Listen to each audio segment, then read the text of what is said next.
In this video, I wanted to begin our discussion of Mary Shelley's Frankenstein. And if you have not already watched the video kind of giving us background on Mary Shelley and on the novel, you should go watch that, and I'll link that video up top. And so in our discussion of Mary Shelley's Frankenstein, we're not going to be reading and going through the entire novel. We're going to be looking at, I think, some representative chapters of it. And for this discussion, we're going to be looking at chapters 3, 4, and 5. And I also want to be, in our discussions of 3, 4, and 5, I want us to be applying certain literary terms to our discussion. To our discussion of chapters 3, 4, and 5. And those literary terms are as follows. First literary term is going to be point of view. That's one literary term that we need to know. Point of view is not just who is telling us the story. It is who is telling us the story. And you have a first-person point of view. And when you have a first-person point of view, it's the narrator and the person telling us the story is also a character in the story. This novel is first-person point of view. You've also got third-person point of view, which is when that narrator is not a character in the story, and the narrator will refer to the characters as he, she, they, but the narrator is not a character in the story. And then you have lots of different versions of the third-person point of view, which we can get into when we talk about some of our other stories this semester. But for the purposes of this, we should really just focus on the first-person point of view, because that's what this novel is written in. And the first-person point of view, because it is the narrator who is also a character telling us the story, we need to be on the lookout for what's known as the how reliable is our narrator, or the unreliable narrator is something we need to be on the lookout for. So because all of the narration is filtered through the mind of our character, in this case, most of it is coming from Victor Frankenstein, though a decent chunk of it, a number of chapters, are coming actually from his monster's point of view. But because it's coming from the point of view, the narrator is a character, we need to pay a special attention to whether we can trust this person. Do we have reasons to doubt what this person is telling us? Are they telling us the story at a particular point in their life where they might have been mistaken, under stress that could lead to them being unreliable? And when they're unreliable, it doesn't always mean they're doing it intentionally and that they're intentionally deceiving us, but it might just mean that they are conflicted, and we have to be on the lookout for how reliable they really are. So that's a question that the reliability of our narrator is a question that lingers always with a first-person narrator and doesn't necessarily factor into when we're talking about a third-person narrator. Okay, so this novel, as I said, is written in the first-person point of view, and when we're thinking about point of view, it's not just who the narrator is, it's also when is this person narrating the story to us. Just think about the difference when you're with point of view. If you were narrating your high school experience, if you were narrating that high school experience as a high school student, right in the moment, and think about how that narration would differ if you also were narrating your high school experience, but you were narrating it as a 70-year-old. You'd have a very different take on that high school experience. It's still you're still the narrator and the character and the character in the story, but based on when you're telling that story, that's going to radically change the content of that story. Okay, so one thing to note here is the sections that we're going to be looking at are Victor, the I that's going to be speaking here. I did this, I saw this, is going to be Victor Frankenstein, whose last name is the title of the story. Something to note, as I mentioned in the introductory video, Frankenstein is not the name of the monster. It's Victor, our main character's last name. Okay, and so he's going to be telling us, he's going to be narrating the sections to us that we're going to see in chapters 3, 4, and 5. But before we get into 3, 4, and 5, we need to understand. Before we jump into a little more context on 3, 4, and 5, one other literary term to pay attention to is foreshadowing. Okay, foreshadowing is another literary term that's going to be really important for us. Foreshadowing, that word "for" just means like in advance, something that hints that indicate to us in advance something that's going to be happening in the future. And so because Victor Frankenstein is going to be telling us this story long after the events have already happened, he's already experienced a lot of the negative consequences or all the negative consequences he's going to experience from the story. So it makes perfectly good sense that his experiences in the present are going to show up as foreshadowing when he goes back to his high school and college experience to narrate. Okay, so whenever he does that, and I'm going to point out examples in 3, 4, and 5 when that happens, we would call those examples of foreshadowing, hinting what's going to happen in the future, because our narrator, Victor, is already in the future, looking back and telling us what's happened. Okay, so foreshadowing is another really important concept. And then the other concept that's really going to show up here is going to show up here and in all the other pieces of literature we look at this semester is characterization. Characterization is just how we come to learn about a character. 4 ways we come to learn about a character. What do they say? What do they do? What do other characters say about them? And what do they think? What are they thinking? Because let me do that. Let me say that again. What do they say? What do they do? What do other characters say about them? And then what do those characters think? Okay, because of the first person point of view, we can get inside Victor's head and we can know what he thinks. So, and sometimes what's fun about just good storytelling is sometimes those little bits of characterization don't match up. So my character might think one thing and do something else. My character might have one impression of themselves and other characters have different impressions of them. And those all lend themselves to characterization. Okay? So let's jump, and so we're going to learn a lot about Victor. We're going to learn a lot about Victor in these opening chapters. And so just for some context, chapters 3, 4, and 5 of Frankenstein begin here in my edition.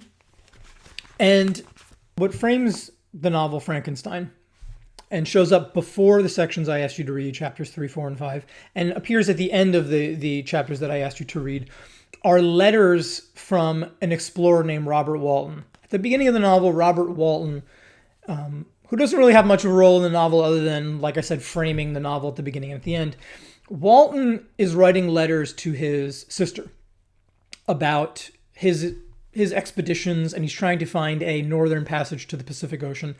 And he is, at the beginning of the novel, his ship gets grounded on the ice kind of in and around the North Pole. And what he sees at the beginning, which is kind of scary, and also maybe a little bit of foreshadowing at the beginning, is he sees this monster-like creature who looks much bigger than a human, who is riding on a sled, who kind of disappears off into the snow in the background. And then in the morning he finds another person who's nearly freezing to death on his sled. And this person that Robert Walton finds is Victor Frankenstein, the person for whom the novel's named. And Robert Walton brings Victor Frankenstein aboard his ship and kind of nurses Victor Frankenstein back to health. And once Frankenstein is sort of in the place to have a conversation, he begins telling Robert Walton the story of how he got to where he got to, like why was he at the North Pole and nearly freezing to death. He tells him basically how he ends up getting there. And so chapters 3, 4, and 5, chapter 3 begins with Victor narrating to Robert Walton his experience of going to college. And really, I had to start with this chapter because this is really where the first inklings of Victor's scientific curiosity start up, and really he starts on this path toward, I guess you could say, destruction. And so chapter 3 begins this way. Victor says, when I had attained the age of 17, so he's 17 when he's going off to college, he says, my parents resolved that I should become a student at the University of Ingolstadt, that's in Germany. I had hitherto attended the schools of Geneva, Switzerland, about 400 miles from Ingolstadt. But my father thought it necessary for the completion of my education that I should be made acquainted with other customs than those of my native country.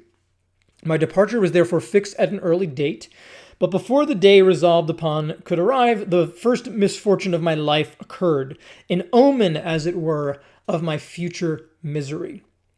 There's really our first bit of foreshadowing. Victor's telling us here, first misfortune happens before I'm even able to go off to college. My first misfortune happens. And not only that, this is a bad omen of my future misery, pointing out to his future misery. Now, we don't know what that future misery is going to be. Obviously, if we've seen any Frankenstein movies or anything, we kind of know where this is going. But here's already, in the first paragraph of chapter 3, our first hint or first bit of foreshadowing that things are not going to end up well for Victor. And so what's his first misfortune that happens here in chapter 3? Well, his stepsister Elizabeth, Elizabeth in the 1831 version of the novel, Elizabeth is an orphan who the Frankenstein family takes in. In the 1818 version of the novel, she was Victor's cousin, and I guess Mary Shelley thought it was a little weird, especially because Victor's in love with her, and then he and Elizabeth are going to end up getting married at the end of the novel. And so, or I won't say anything, but there's going to be a wedding. And so I guess Mary Shelley felt having her be a stepsister and just sort of an orphan that the Frankensteins take in would have been a better thing to do. And so Elizabeth, his stepsister here, catches the scarlet fever at the beginning of chapter 3 before he's right about to go to college. And what ends up happening is Victor's mother nurses her back to health, but in the process of doing so, she herself catches scarlet fever and passes away. And so Victor ends up, right before going off to college, Victor loses his mother. We're told she died calmly, and her countenance expressed affection even in death. I need not describe the feelings of those whose dearest ties are rent by that most irreparable evil, the void that presents itself to the soul and the despair that is exhibited on the countenance. It is so long before the mind can persuade itself that she, whom we saw every day, and whose very existence appeared a part of our own, can have departed forever. Okay, so she dies. It's tragic for Victor. He's close to her. And not soon thereafter, he heads off to college. I think we're told that it's a couple of weeks and then he heads off to college. And I think we could maybe think about, as we're going through this, does Victor have adequate time to really grieve his mother here? His father is certainly torn up by this, but does Victor really have time to grieve for this? He's got 2 younger brothers, and he's right off to college a couple weeks after his mother dies. And we're even told, I mean, look at what he says about his own departure. He says, my departure for Ingolstadt, remember in Germany, which is about 400 miles away from Geneva, my departure for Ingolstadt, which had been deferred by these events, his mother dying, was now again determined upon. I obtained from my father a respite, which is a break, of some weeks. It appeared to me, this is him looking back, it appeared to me sacrilege so soon to leave the repose akin to death of the house of mourning and to rush into the thick of life, to go back to life. So even he kind of recognizes, even he, Victor, recognizes that he's left kind of abruptly and he hasn't really had time to adequately mourn his mother. And I think this detail is going to be relevant, especially because in chapters 4 and 5, when we see Victor in the throes of his obsession to try to create a monster, try to bring life from dead flesh, I think there might be an aspect to which, maybe subconsciously, I don't think he mentions it explicitly, but maybe subconsciously there's a sense in which Victor hasn't really adequately mourned mom and is trying in some way to bring mom back with some of these, with his motivation here of creating life from dead flesh. So Victor heads off to college, and when he is there, he has a run-in with 2 professors. One of them is Professor Kremp, and the other is Professor Waldman. Now, one of these professors he's going to have a much better relationship with. He's going to have a much better relationship with Professor Waldman than with Professor Kremp.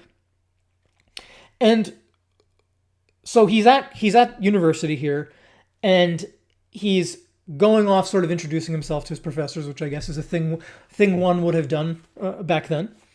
And he introduces himself to Professor Kremp, and basically Professor Kremp asks him the kinds of things he's interested in and the kinds of things he likes to read.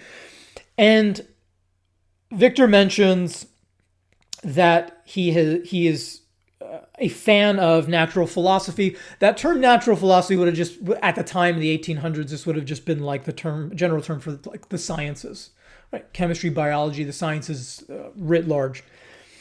And he lets Professor Kremp know that he is a fan of Albertus Magnus, who I believe was alive in the I want to say the 1200s. I think he was a teacher of Thomas Aquinas, I believe.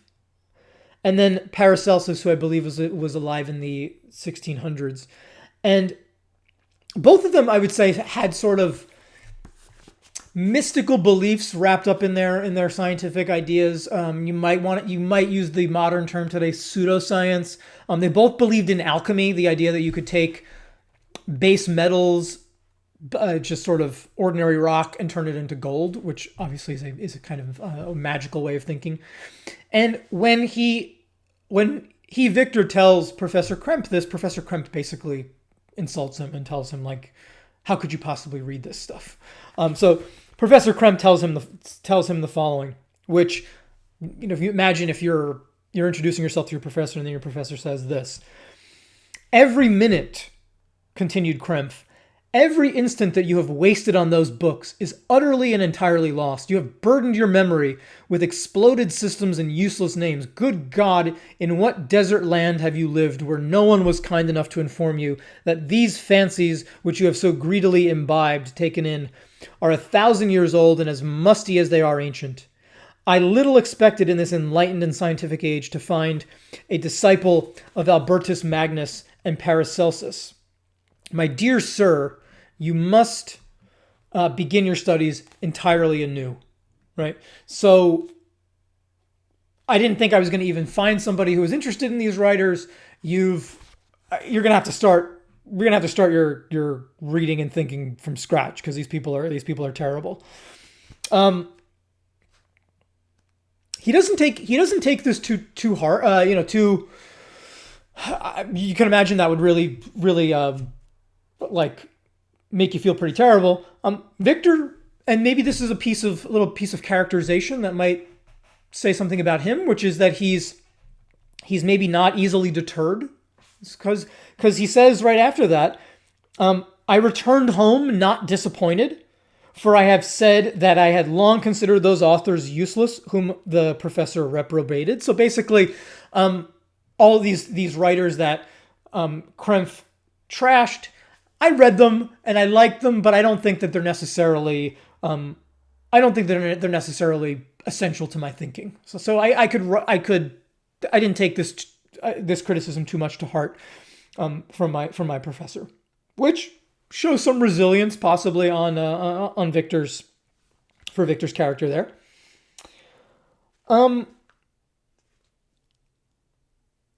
Let's see. There's a really important line a little later down. Victor says the following, and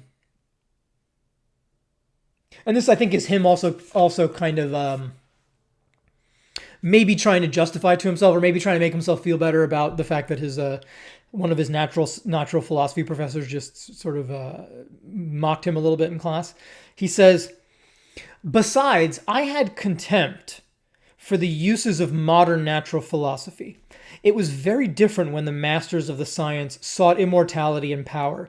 Such views, although futile, were grand, but now the scene was changed. The ambition of the inquirer seemed to limit itself to the annihilation of those visions on which my interest in science was chiefly founded."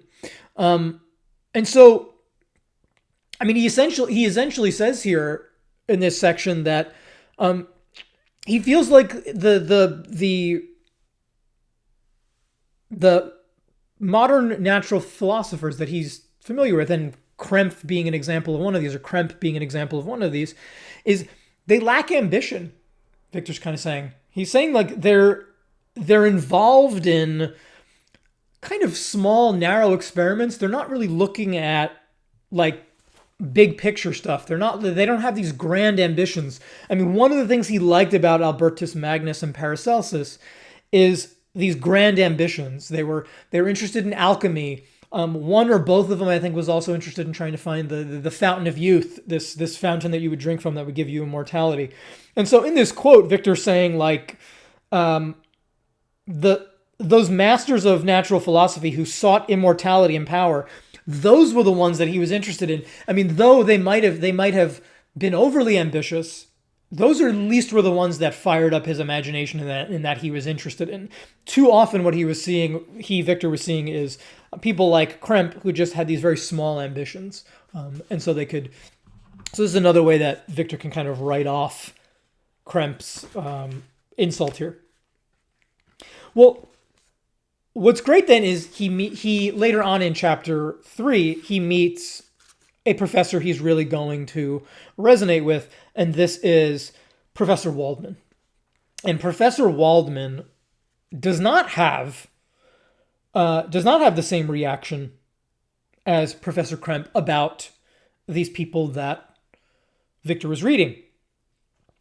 He actually tells Victor, and I'll just sum it up basically, that he actually tells Victor that no, certain natural philosophers, in particular chemists, are tackling or are seeking